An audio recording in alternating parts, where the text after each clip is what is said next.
प्रभु मैं सॉरी नहीं कहना चाहता, मैं चाहता हूँ तुम आज्ञाकारी हो बेटा, प्रभु के भवन में हो। जो भी जन लेट आता है उसको अच्छा नहीं लगता, सच बोल रहा हूँ मैं, लेकिन हम कोशिश करें, बस प्रभु ये चाहता है लेकर वो आएगा। आज कितने आनंद जी को मिस कर रहे हैं।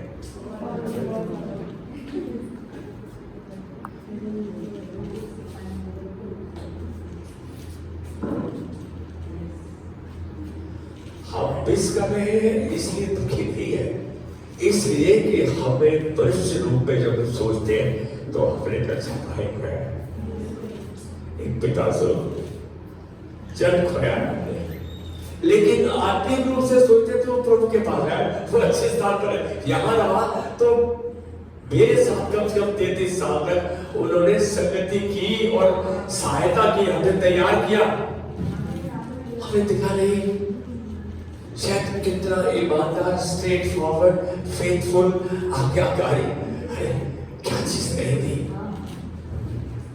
लेकिन एक आदमी जो इस संसार में आया है उसको जाना है, बहुत अच्छे तरीके में गए, आराम से सोते हुए चले गए, किसी को परेशान नहीं किया। 86 साल के थे, and he just went sleeping where he just went. कह रहे यहाँ रहूंगा तो सुसमाचार प्रचार करूंगा, जिस मकसद के लिए तूने रखा है वो करूंगा, और जब तेरे पास आता हूं तो मेरा फायदा ही फायदा है। यहाँ भी फायदा है, वहां भी फायदा है। हम भावुक है, मनुष्य है, हमें भाव है, लेकिन मैं समझता हूं कि सारी कलीसिया के लिए वो जिसको मिलते थे उसके सर पे हाथ रखते, खुश होते हुए आशीष करते थे उसको। मैं समझता हूं कि प्रभु ने उनके जैसा एक जल ऑलरेडी तैयार करके यहाँ बिठा दिया है। हमें दिल देना, परमेश्वर किसी बात की घटी नहीं छोड़ता, वो हमें हमारी जरूरत से ज्यादा देता है।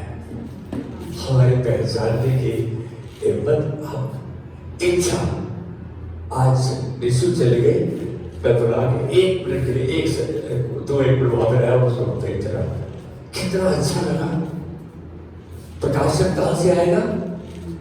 जब आप खोजोगे, ढूंढोगे, खटखटाओगे प्रभु का द्वार, मांगोगे उससे, प्रकाशन तब आएगा। उसके वचन के अंदर देखोगे, वो कह रही है जब आप बिना इच्छा के, बिना लालच के देते हैं तो प्रभु उन चीजों को जो आपने नहीं, इधर आप कब ऐसे बांटते हैं वचन को,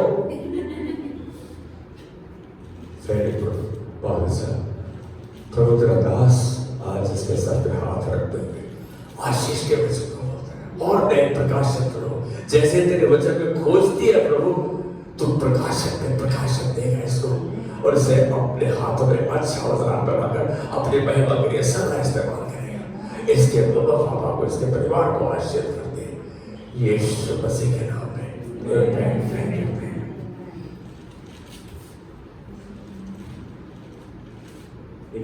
की बात बताओ, आनंद जी ऐसे खुश होते थे, बाद में मेरे साथ, मेरे तो दोस्त भी थे, बड़े भी थे, हमारे प्रेसिडेंट भी थे और लेकिन एल्डर भी थे, इस चर्च के सबसे पुराने फाउंडर मेंबर भी थे।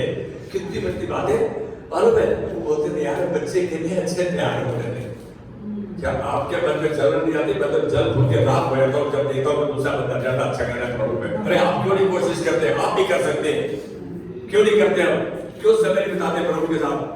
चाहते हैं बहुत कुछ है, मेरे प्रभु ये भी प्रार्थना सुनी जाए, ये भी सुनी जाए, ये भी सुनी जाए। अरे आप प्रभु के साथ कितना समय बिता रहे हो, उतरे वैसा कितनी गहराई से उसने पाठ किया। आज यही चाहिए। अरे धन्यवाद प्रभु का, आनंद जी आ जाते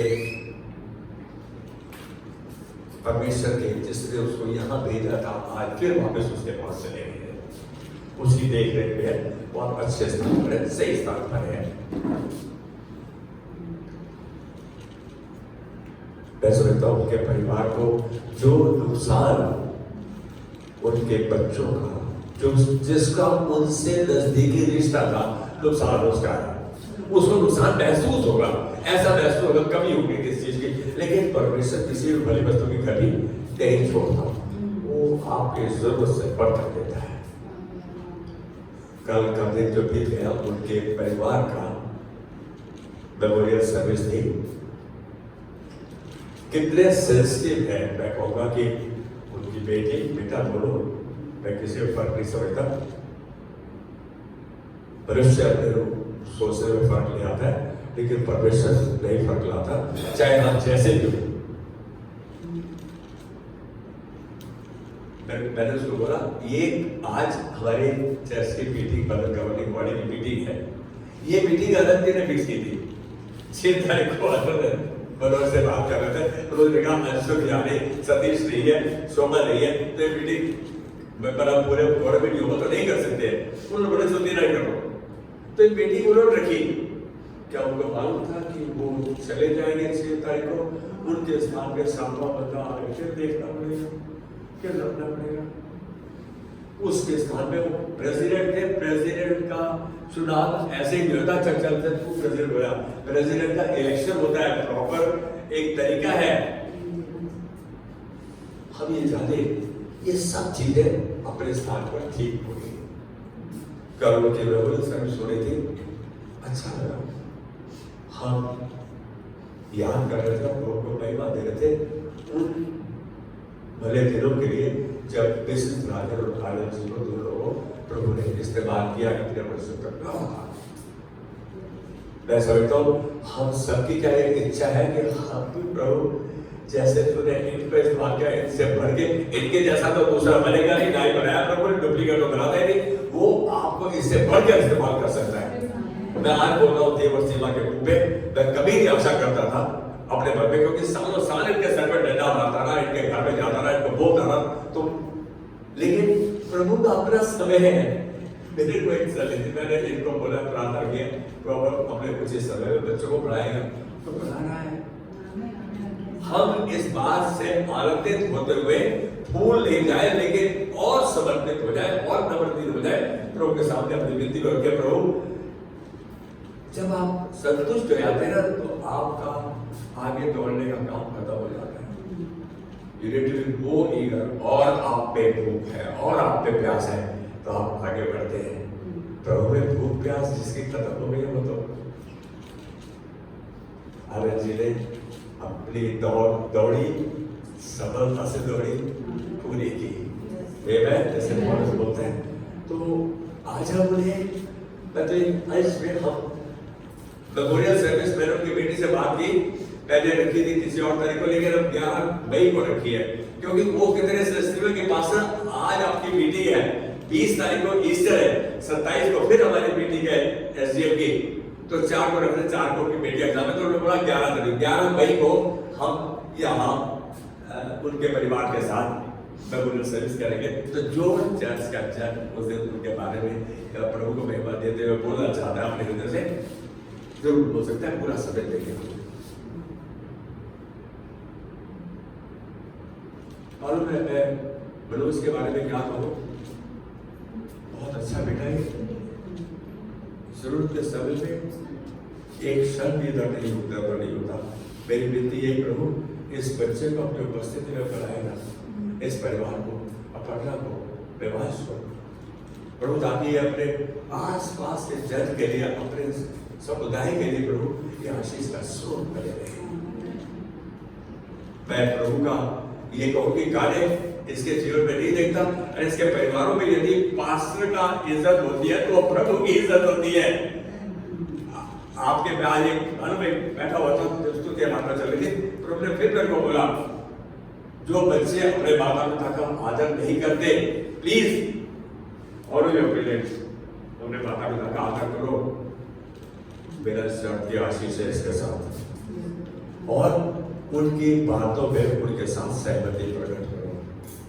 चाहे आपको अच्छा लगता है या नहीं लगता, मैं कह रहा हूँ उस समय हाथ करो, बाद में प्रार्थना करके 2-3 दिन 4 दिन 10 दिन के बाद उनके पास फिर जाओ कि ऐसा कर ले, होना तो कैसा है, पापा ऐसे कर ले तो कैसा है। हम ऐसा नहीं करते, बुरा मान जाते हैं, मुंह बनाते हैं। आज एक बात जान लो, प्रभु आपको इस्तेमाल करना चाहता है, कैसे इस्तेमाल करेगा उसका तरीका है। आनंद जी ऐसे चले जाएंगे नो वन नहीं, मेरे को बोलते हुए मैं 120 साल जियूंगा, 120 साल जियूंगा, बोला करते थे। मालूम है जिस समय न्यूज आया और सुब्रानी ने कहा कि पापा लोग बहुत, मैं महसूस कर रहा था पहले दिन जब गए मिसेस राजन 14 थी अप्रैल और उस दिन रामनवमी थी और इस बार भी 6 तारीख को रामनवमी थी। मैं ये नहीं कह रहा कि हम जो सोचते हैं वही ठीक है, अरे हिंदू उसमें तो ये समझाया जाता है बहुत ऑस्पिशियस, बहुत पवित्र दिन समझाया जाता है। दोनों हमारे रिक्वेस्ट नहीं यार एक ही कब्र में हो, हमने रिक्वेस्ट की और वही कब्र में हो। भाई ये तो हमारी इच्छा है ना, लेकिन परमेश्वर की इच्छा है उसके चरणों में हम दोनों वहां पर हैं, खूब मिलकर संगति करेंगे। तो मैं एक बात कह रहा हूं, आज का दिन क्या है? पाम संडे है। अब मैं वचन में आ रहा हूं। पाम संडे क्या होता है? ये वो रविवार है जे एक हफ्ता पहले यरूशलेम में आखिरी बार यीशु मसीह जा रहा था। अब राइट जी, यीशु आखिरी बार जा रहा था और यरूशलेम बहुत से थोड़े पहले बोलता है काम करना, वहां जाओ, गधी का एक बच्चा है उस पर अगर कोई नहीं बैठा उसको ले आओ। कहते हैं पूछो बोलते ना गुरु को इसका प्रावधान है, गुरु को जरूरत है इसकी। और लोगों ने अपने कपड़े, खजूर के पत्ते और क्या क्या उसके लिए उसके बच्चे मतलब गधी के बच्चे बने और उसके स्वागत के लिए उसकी स्तुति करो, वहां प्रशंसा चिल्ला रहे थे। एक साल में तो लुका में बोलता कहता है तो जो फरीसी लोग थे, यहूदी लोग थे, वो बोलते हैं क्या बकवास कर रहे, कहता है यदि यीशु का यदि ये नहीं खोलेंगे तो पत्थर चिल्ला उठेंगे। आज एक बात बोलो, आज के दिन का क्या महत्व है कोई जानता है? मैं एक वचन पढ़ रहा हूं, यूहन्ना 12 का 13 पढ़ोगे, 12 का 13।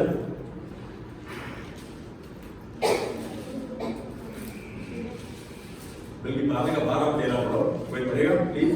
दूसरे दिन बहुत से लोगों ने जो पर्व में आए थे यह सुना कि यीशु यरूशलेम में आ रहा है। हाँ। इसलिए उन्होंने खजूर की डालियां ली और उससे भेंट करने को निकले। हाँ। और पुकारने लगे, खुश है ना, धन्य इस्राएल का राजा जो प्रभु के नाम से आता है। अरे कितना आदर किया उन्होंने यीशु का। आज हमको इससे क्या पता लग रहा है, हम क्या करें? अरे यीशु जब हमारे दिल में क्या हम उसका आदर कर रहे हैं, हम उसके वचन का पालन कर रहे हैं, वचन को पढ़ रहे हैं, सुन रहे हैं, समझ रहे हैं, मान रहे हैं उसको। प्रभु की एक इच्छा है कि हम वचन को पढ़े, याद करते हुए प्राकृतिक रूप में, आत्मिक रूप में, व्यावहारिक रूप में, भावनात्मक रूप में हम पढ़े। कौन माँ या बाप चाहता उसका बच्चा उतर ही रहे, चाहोगे कभी उतर ही रहे, बस अरे उतर ही रहे कि प्रभु से बड़ा कर। हमारे बस की बात नहीं है, लेकिन वो बड़ा जरूर कर सकता है। किसको बड़ा करता है, किसको काटना चाहता है, किसको डांटता है। आज उसको डांटो एक बार तो बेचारे पास्टर समझता कि हमको कैसे डांट दिया उसको। आज एक बात हो, आपके माता पिता परमेश्वर के राजदूत है, परमेश्वर के राजदूत है और आपका पास्टर परमेश्वर से निश्चित है। प्रति होकर कह रहा हूं कि जो बात यदि वचन में से कहता हूं, वचन के साथ दोनों ठीक है तो उसको पालो, उस पर चलो। यीशु मसीह के बारे में ये लोग वहां पढ़ पे आए थे, क्या बोला, उन्होंने कितना आदर दिखाया। आज 5 संडे है, हम भी निर्णय लें कि प्रभु जैसा उन लोगों ने किया, न जानते हुए कि एक हफ्ते बाद क्या होने वाला है। एक हफ्ते के अंदर गुड फ्राइडे उसको सूली पर लटका दिया। वही लोग जो उसकी प्रशंसा कर रहे थे उन्होंने सूली पर लटका दिया उनको, मालूम है?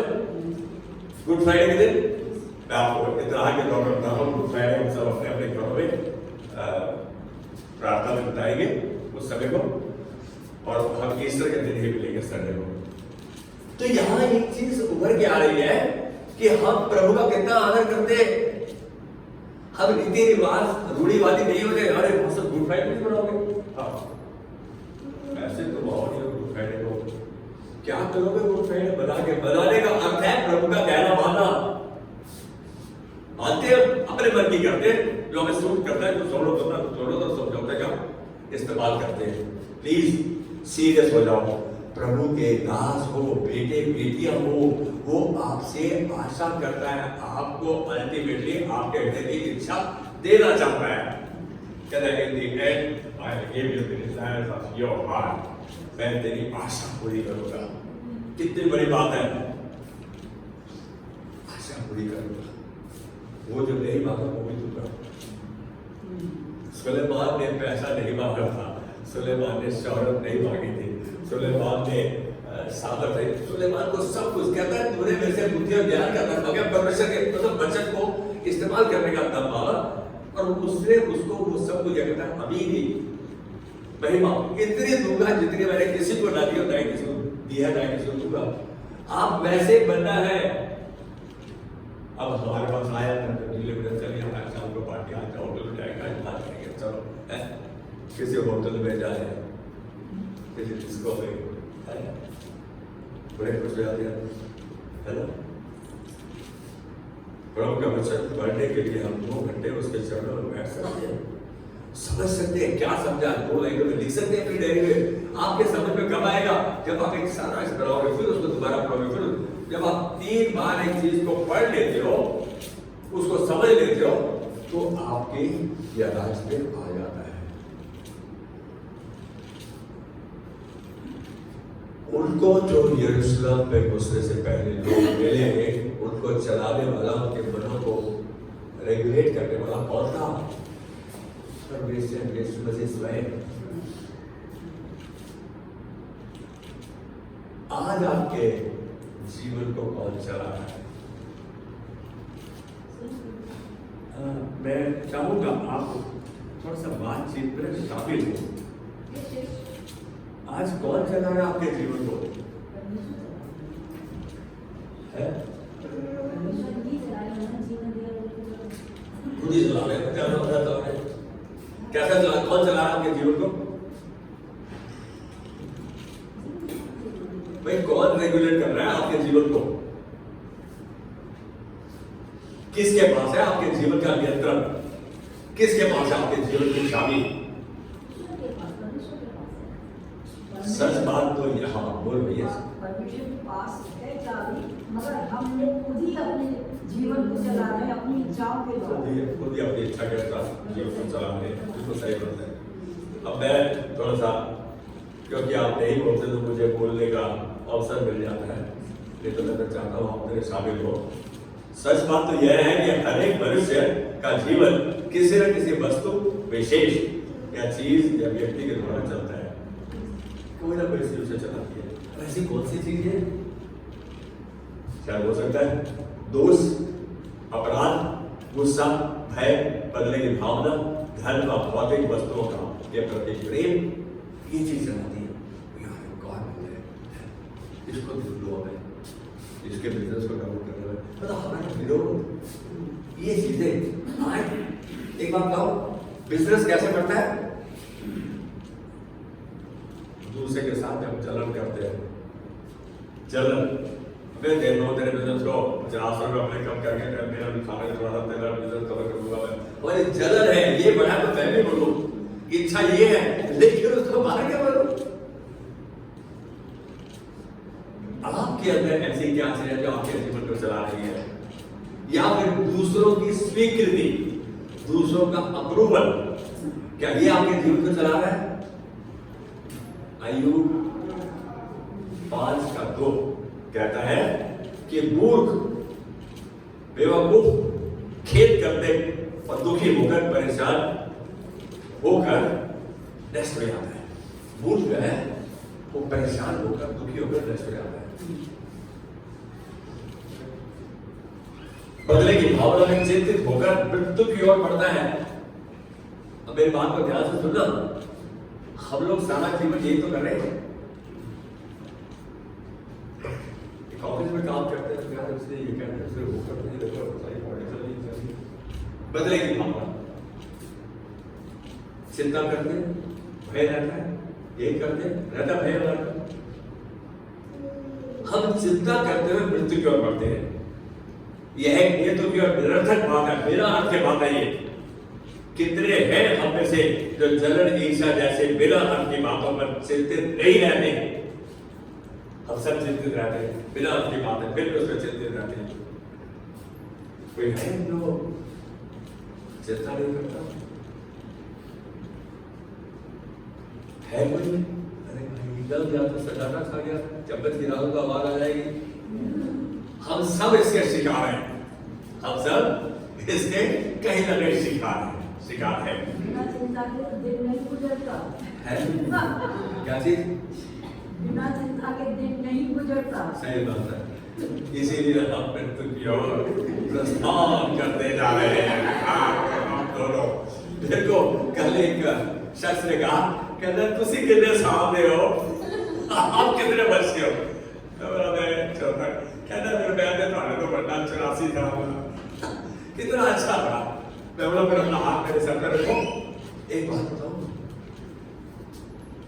बड़ों का आदर करो, अपने माता पिता का आदर करो, उनका कहा बनो, नहीं माना जाता तो प्रभु से सामर्थ्य मांगो, वो आपको इतना सामर्थ्य कर देगा। नम्रता दीनता उसकी कुंजी है। अरे यार मान लो थोड़ी देर के लिए, मैं चाहता हूँ प्रभु को क्या भाता है, गलो क्या भाता है प्रभु को? धन्यवाद का उसको बताना है। प्रभु को भाता है जो मेरे पापा को भाता है, जो मेरी मम्मा को भाता है। प्रभु को वो भाता है कि वो उसकी आज्ञा का पालन करे, उसके मैं बहुत सी चीजें जो प्रभु को भाते हैं, प्रभु को उसके वचन की आज्ञाकारिता, ये सबसे बड़ा भाती है। ओबीडियंस, आज्ञाकारिता सबसे ज्यादा भाती है। कहते हैं वो सबों को जो साफ कर देंगे, उन सबों के बिल्कुल नजदीक रहना है। यार हम तो देख रहे हैं कि प्रभु हम तो रोज तेरे से दूर ही जाते हैं। जब आप झूठ बोलते हो, कपट करते हो, चिंता करते हो, जलन करते हो, ईर्ष्या करते हो, वैर करते हो, आप उस दिन प्रार्थना नहीं कर सकते, नहीं होती प्रार्थना आपसे। तो धन्यवाद आज के लिए तुम बहुत हो गया। सवेरे पता उठोगे जैसे आनंद जी सोते चले। कौन जानता है कि कैसे सवेरे उठेगा नहीं उठेगा? जितना समय, क्या आज आप सोच रहे हैं आज का दिन मेरे पास है? नहीं, मैं अपने भाई बहनों को पहले लगाऊंगा, उनकी बात मानूंगा, उनके साथ चलूंगा, मिलकर उनके लिए प्रार्थना करूंगा। आज मेरे पास एक और दिन है, बस one day at A time. कुंजी आपके हाथ में है, आप उसको तिजोरी में लगाना चाहते हैं। जो आज किसने बांटा था? प्रेम का कि प्रेम, जो प्रेम नहीं करता वो परमेश्वर को नहीं जानता। तो भाई तुम प्रेम ही नहीं है, उसके वचन के द्वारा उसके प्रेम को जाने लो, उसके वचन के द्वारा उसकी कुर्बानी को जाने लो, उसके वचन के द्वारा अपने उसके पुनरुत्थान को सुने, तो आपके लिए वही हो सकता है। प्रेम का इस्तेमाल करो तो सही। जब आपको गुस्सा आ रहा है तो हल्का सा टॉयलेट में चले जाओ, थोड़े रो लो, प्रार्थना करो, फिर आया वापस आप ही मान लो। मैं बताऊं, पीछे एक दिन आ रहा था आनंद जी के घर में। अरे उसे दिन जिस दिन डेथ हुई थी, मेरी कार एक जीप कार के साथ हल्की से लग गई। बाहर आया, आपको नहीं चलानी चाहिए कार, आप बूढ़े हो, ये वो होता ना। किंतु मेरे साथ मैंने ऐसे हाथ जोड़े, बेटा सॉरी बेटा लग गई है। कह रही आप बोला बेटा इसके अलावा क्या चाह रहे हैं? वो है 25-26 साल का, वो सुबह उसकी चाहिए, उसे बाहर की इजाजत कुछ नहीं हो यार, हल्की सी अब कुछ से ली होगा, वो कुछ मिल गया, यदि लाख मारी तो बात अलग है। मैं हल्का सा पहुंचा, मैं बोला ये नहीं हो कि मैं वहां पहुंचना चाहता हूँ, उनके पास से जल्दी आ जाओ और मैं और लेट हो जाऊं। आपसे गलती होगी, माफी का आपके पास बहुत बड़ा औजार है, मैं माफी मांगो, माफ करो। कहता है माफ करो और भूल जाओ, ताकि माफ करना ही भूल जाओ। Forgive and forget, but don't forget to forgive. बहुत इम्पोर्टेंट है। हम कभी बार अब तो या तो मैं बड़ा होता जा रहा हूँ इसलिए, लेकिन एक चीज है, सोचो क्या माफी करो यार। अब आपके सामने एक बंदा, आप उसको टेलीफोन कर से बात करें और आपसे बात नहीं करना चाहता, आप क्या करोगे? उसके बाद आप नहीं रहेंगे। लेकिन उन्हीं के परिवार में से आए नहीं यार, क्या कहूँ मैं, पास्टर कहाँ ठहरता है, एक चाहता है आओ, एक चाहता है नहीं आओ, तो पास्टर बीच में खड़ा रहेगा, ये नहीं गए नहीं है।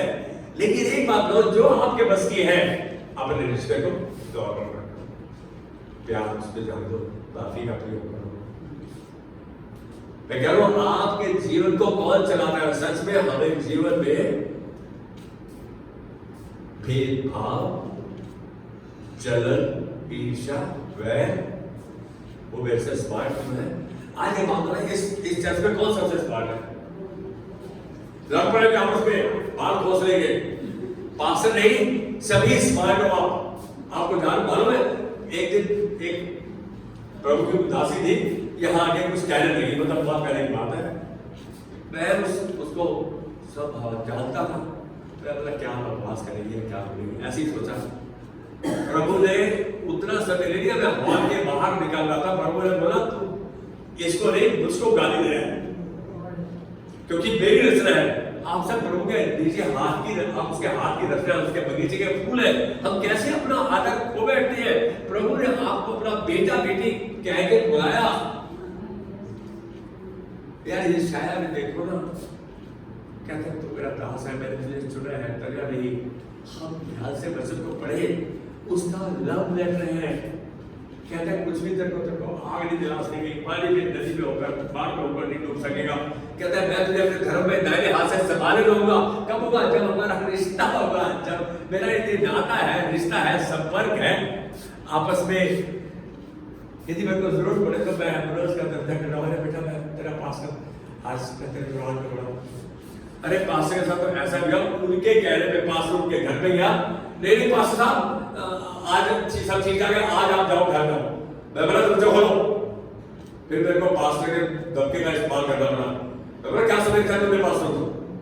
40 किलोमीटर दूर से आपके पास गए होंगे, आपके लिए प्रार्थना करी, और मेरे देखते देखते उसका पति एकदम ऐसे हो गया, जैसे फिट मतलब जा गया। प्रार्थना की, डॉक्टर आया, बच गया। वो बंदा मेरे को पूछ रहा है मैं तो की हो गया सी, मेरे को क्या हो गया था? मैं अपना हर बार चले गया था, वापस आ गए, चले गए, वापस आ गए। आज एक बात हो, एक दूसरे का आदर करो, चाहे पति पत्नी हो, भाई बहन हो, बेटे बेटियां हो, कोशिश करो जहां तक आप प्रभु के वचन को पालन कर सकते हो करो। प्रभु ये खाता है, सबसे उत्तम उसका दान आपके हाथ में है, पवित्र शास्त्र में। एक बात कहूंगा कि सबक 4 का 4 भी कहता है, इसमें जो बुद्धिमान सुलेमान अपने विचार इस प्रकार व्यक्त करता है कि सफलता का मूल आधार जलन और ईर्ष्या की संचालित सामर्थ्य है। मतलब जो उसकी जलन ईर्ष्या की सामर्थ्य है, सफलता का, बिजनेस का, बढ़ने का, ये है। आप में जलन नहीं है तो आप पे वो ऊर्जा होगी, आप पे वो कैपेसिटी, ये क्या है? ये संसारिक बात है। Basic motive for success is the driving force of the envy and jealousy. बच्चे काम पर सब सफल कामों को लोग अपने पड़ोसी से जलन के कारण करते हैं। तुम सुपरिटेंडेंट हो, है 800 सीसी कार भी है तुम्हारे पास, देखो वो क्लर्क है, उसके पास कौन सी कार है? क्रेटा कार लेके आया वो, ऐसा इंजेक्शन मार दिया भैंस वाला बीवी, बंदा वैसे नहीं होगा। आज एक बात सुनो, आपके पास कुछ नहीं है, प्रभु यीशु है, आपके पास सब कुछ है, आपके पास सब कुछ है, बहुत कुछ है, बहुत ज्यादा, सब कुछ में बहुत कुछ तो नहीं है, बहुत कुछ है, आमेन, सब कुछ है आपके पास।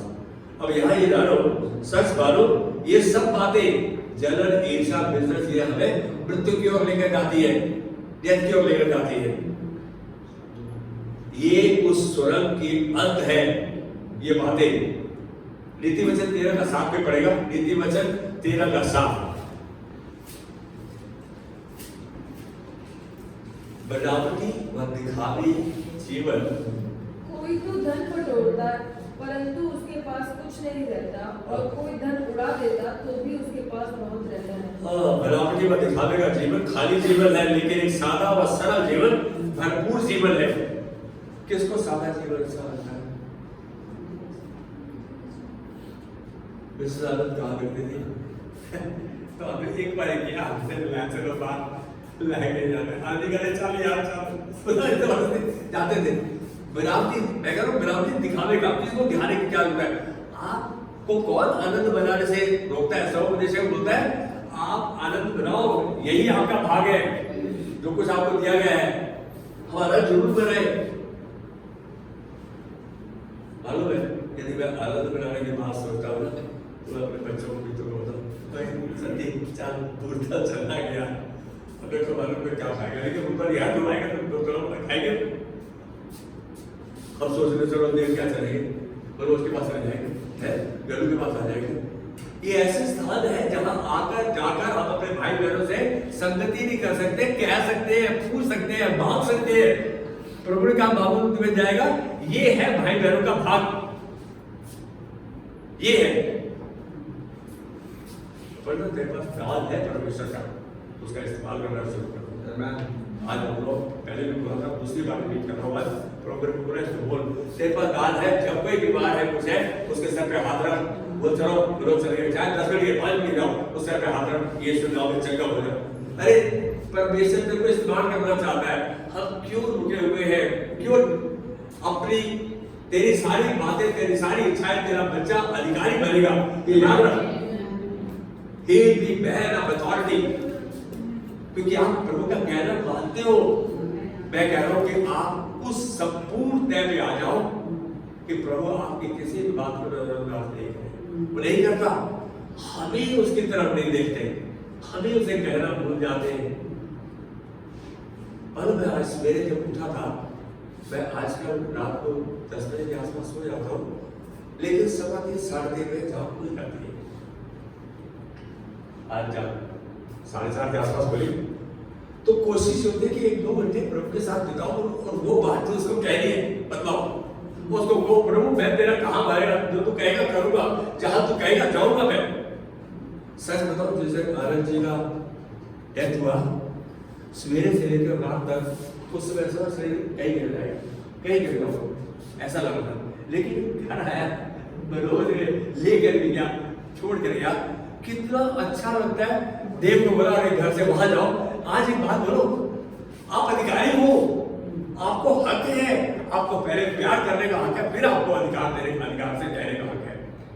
और वैसे तो ये हमारा परिवार है, इस परिवार में कभी आपको ऐसा महसूस हो कि पास्टर की जरूरत है, पास्टर आपके पास आए, प्लीज खुल के बोल दो। पास्टर को कैसे मालूम पड़ेगा? नहीं मालूम पड़ेगा। पास्टर का हमेशा बना होता है। किसी के मकान की लिए प्रार्थना करने गया, उन्होंने कहा कि नया मकान लिया, मैं चला गया। ईद के दिन उनके घर के नीचे खड़ा था, एक औरत बाहर निकल रही थी, मतलब बहुत बड़ा घर था, तो मैं बोला आशा जी यही घर है। उतने में 4-5 कुत्ते बैठे थे, एक ने मेरी टांग पकड़ ली। ईद के दिन 5 घंटे 3-4 माथे में गुजारे। अब काट लिया उसे, 5 इंजेक्शन उसे लगा दिया, उसके बाद फिर इंजेक्शन की लाइन जो बाकी दिनों में।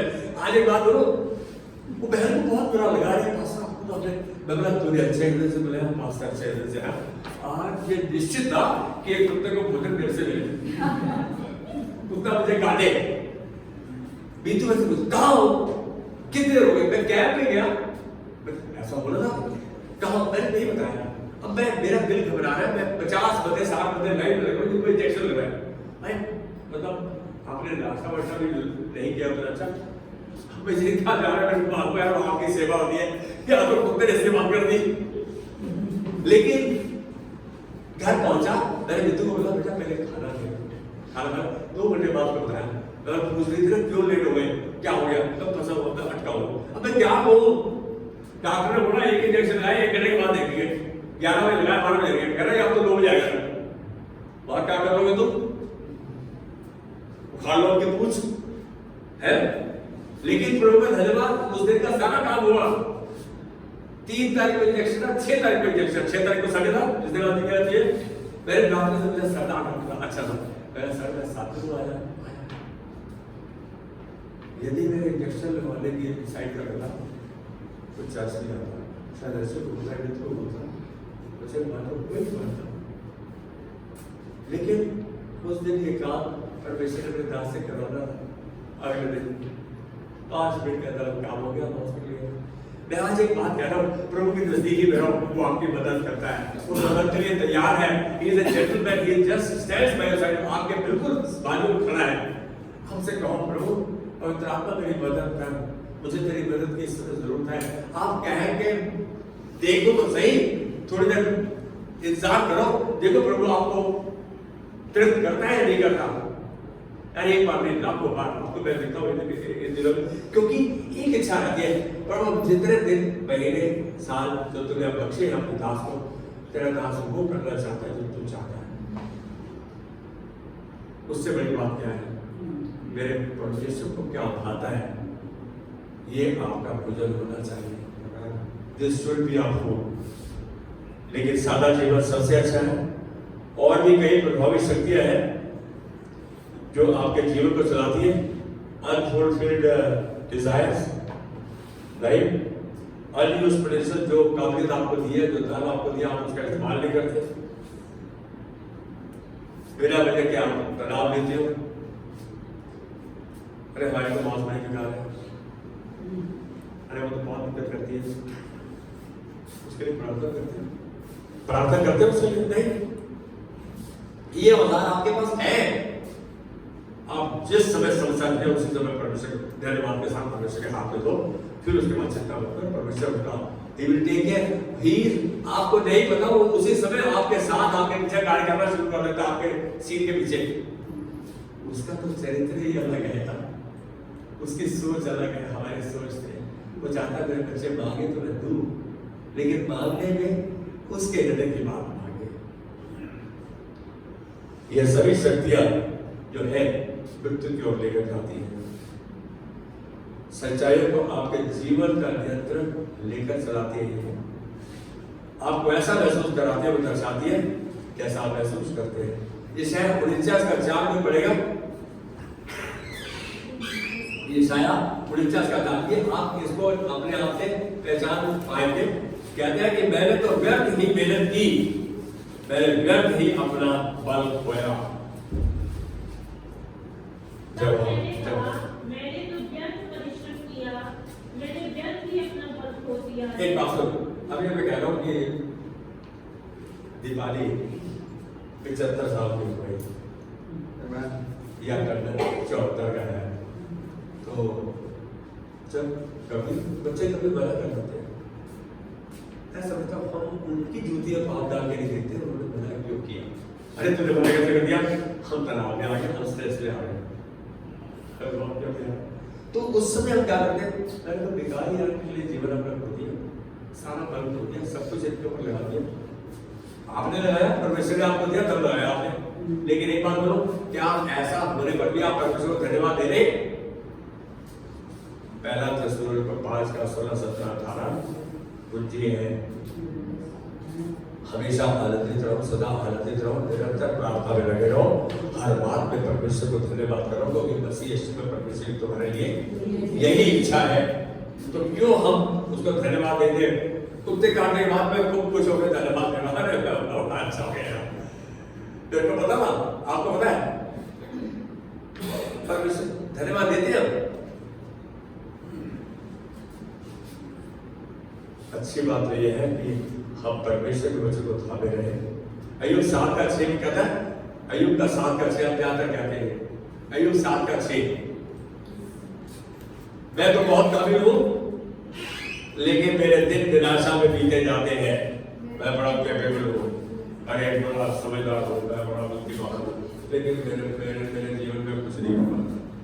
और फिर काय का काम लगाए, जब तक जीवन में करने पाया कुछ, प्रभु को मानने वाला कभी ऐसा शब्द नहीं कहेगा, और जो कह रहा है वो वैसा होता जाएगा।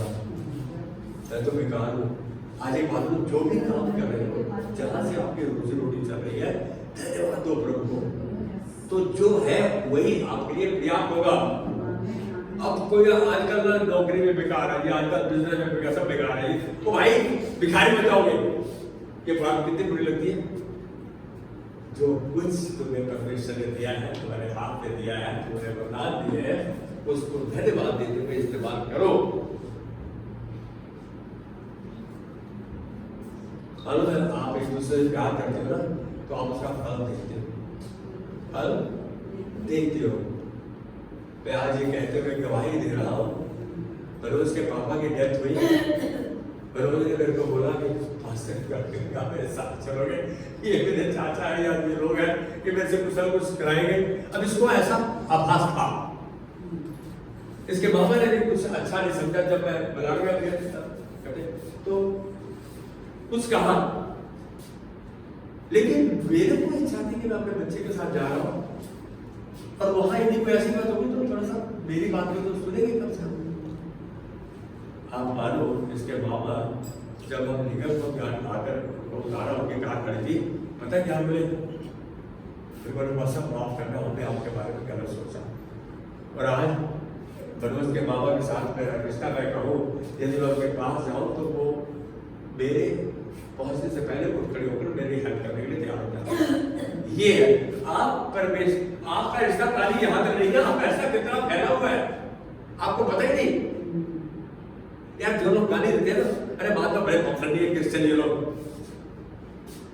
मेरे बाबा के घर में खूब बेइज्जती की, दबा के ला के, और फिर बोल रहे प्रार्थना करते हुए बिल्कुल प्रार्थना, घर के बड़े बेइज्जती करवा रहे हैं सामने, नहीं कर दो। आज 3-4 दिन तक माफी के टेलीफोन आते रहे। उन्हीं के घर में ऐसी परेशानी आ गई कि उनकी किडनी के साथ ट्यूमर है, 9 इंच बड़ा ट्यूमर। पैसे की भूख बहुत होती है। मेरा कजन बोल रहा है, उसका साला कहता है 20 डॉक्टर कहता है 20 लाख रुपये तुम लोगे। मेरा भाई बोल रहा है, अब ये संदेश मिल गया था, भाई चुप रहो, जितने हो वही करो। मैंने पीछे जाके आपस में बच्चे से बात की, मालूम क्या कहा, बोला प्रार्थना करो, ये प्रभु अगुवाई करता तो आप मेरे राजीव गांधी अस्पताल हॉस्पिटल चले जाओ। 99% जो ऐसे ट्यूमर है वो बिनाइन नहीं होते या मैलिग्नेंट, मतलब वो कैंसरस होते हैं। और उसको पता था इतना बड़ा, तो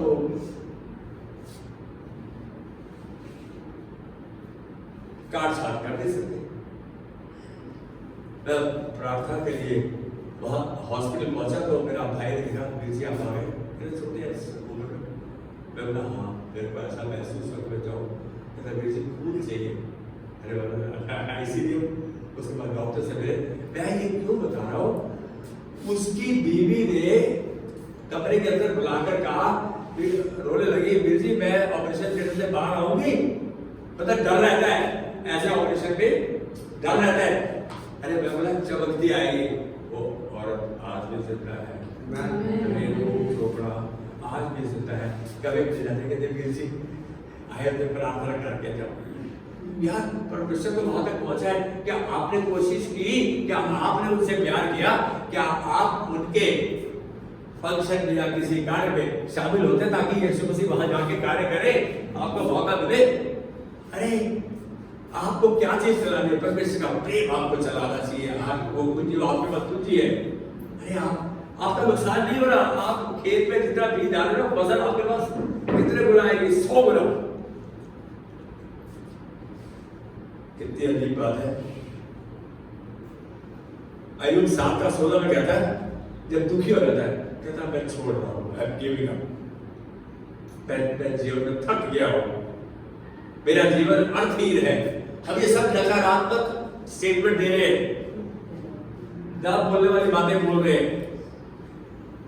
पौलुस क्या बोलता है? मैं सब कुछ कर सकता हूं मसीह यीशु के साथ, मैं सब कुछ कर सकता हूं। I can do all things through Christ Jesus who strengthens me. मैं और सप्लाई लो, मैं एक वो पॉजिटिव बोलता है। कितना पॉजिटिव, प्रतिशत बच्चे में संतुलन हो गया बोलता है। उत्पत्ति 4:12 में पढ़ रहे तो मुझे अच्छा लगेगा। आखिरी वचन उत्पत्ति 4:12। यहाँ बोल रहे हैं तू कैसा होगा? तेरे को लगेगा मैं तो भाग की तरह भागे जा रहा हूँ, भाग की तरह चले जा रहा हूँ। उसने उठा नाश्ता किया, दफ्तर चले गए, वहां से काम आया, बीवी ने कह दिया, ये कह दिया, वो कह दिया, ये कर दिया। पता क्या कह रहे हैं? चाहे तो भूमि पर खेती करे तो भी उसकी पूरी उपज फिर तुझे ना मिलेगी, और तो पृथ्वी पर भटकने वाला और भगोड़ा होगा। भटकने वाला भगोड़ा होगा। ये आपके बारे में, मेरे बारे में क्या है? आगे तब कहने यहोवा से कहा, मेरा दर्द सहने से बाहर है। देख, तूने आज के दिन मुझ पर भूमि पर से निकाला है, और मैं तेरी दृष्टि की आड़ में रहूंगा और पृथ्वी पर भटकने वाला और भगोड़ा रहूंगा। सुनो, आपकी आशा जब प्रभु यीशु करते हैं, आप जब विश्वास करते हैं और विश्वास का कदम वचन के संतुलन देते हैं, तो उत्तर आपके हाथ में है। आपको उत्तर को प्रभु से पूछने की आवश्यकता यही यहाँ इसलिए बोल रहा है। इस कारण ये बातें तुम्हें भटकाती है, ये बातें तुम्हें इधर उधर ले जाती है। निर्बुद्धि ना हो, बेवकूफ ना बनो, पर ध्यान से समझो कि प्रभु की इच्छा क्या है, वो जानो और मानो, उसके वचन के पर। मेरी बात समझ रहे? हम बार बार इसी चीज आएगा, उसके वचन को जानो, मानो, आज्ञाकारी बताओ। समाधान आपके पास है। दूसरा तिमोथेयुस 2:16, जो प्रभु का वचन कहता है उस पर ध्यान दो, और प्रभु तुमको सब बातों की समझ देगा, वो देगा समझ, उसके वचन पर ध्यान दो। यूहन्ना 14:6 बोलता है, यीशु ने कहा, मार्ग, सत्य और जीवन मैं ही हूं। तो इसका मतलब उसका वचन मार्ग, सत्य और जीवन है। तो फिर हम उसके वचन का क्यों नहीं थामे, क्यों नहीं उसका पालन करें? निर्बुद्धि होकर जीवन न जियो, पर वचन पर ध्यान करो और समझो। जो वचन कहता है वही करो, तब वचन हमारे पाप के लिए दीपक और राह के लिए उजाला बन जाएगा। वचन के प्रति आज्ञाकार था, आपके लिए चंगाई, स्वास्थ्य और चरित्र निर्माण व आशीष का स्रोत बन जाएगा। वचन ही सब कुछ है, क्योंकि वचन मेरे मन के आंखों को खोलता है, मुझे सच्चाई को दर्शाता है। उधर में जब तुम वचन पढ़ोगे, when you know the word of God that tells you the truth, जब आप सच्चाई को जानोगे, सच्चाई तुम्हें आजाद कर देगी, तब तुम सामर्थ्य हो जाओगे, अपने लिए परमेश्वर के लिए बहुत कुछ कर ले पाओगे। तो आपको कौन चलाना चाहिए? कौन आपके जीवन का नियंत्रण ले सकता है? केवल परमेश्वर की आत्मा, उसके वचन के द्वारा, उसका वचन उसकी आत्मा है। आमेन। कौन चलाता है मेरे जीवन को? परमेश्वर का वचन। तो आइए आज विनती करेंगे, प्रभु धन्यवाद देते आज इस वक्त के लिए, इस प्रभु ज्योति के लिए। इनको तेरे हाथ में से देते हैं प्रभु, कि जब तू इनको छूता है तो तेरा अभिषेक हर बंधन को तोड़ देता है। तू नियंत्रण नहीं, हमारा संचालन कर रहा है, हमें हर दुविधा से निकाल कर प्रभु, हर नुकसान से निकाल कर आशीष के दायरे में लेकर आ रहा है। प्रभु तेरी चंगाई, तेरी भलाई, तेरी करुणा, तेरी अगुवाई, भलाई, ये हमारे लिए आशीष का काम है।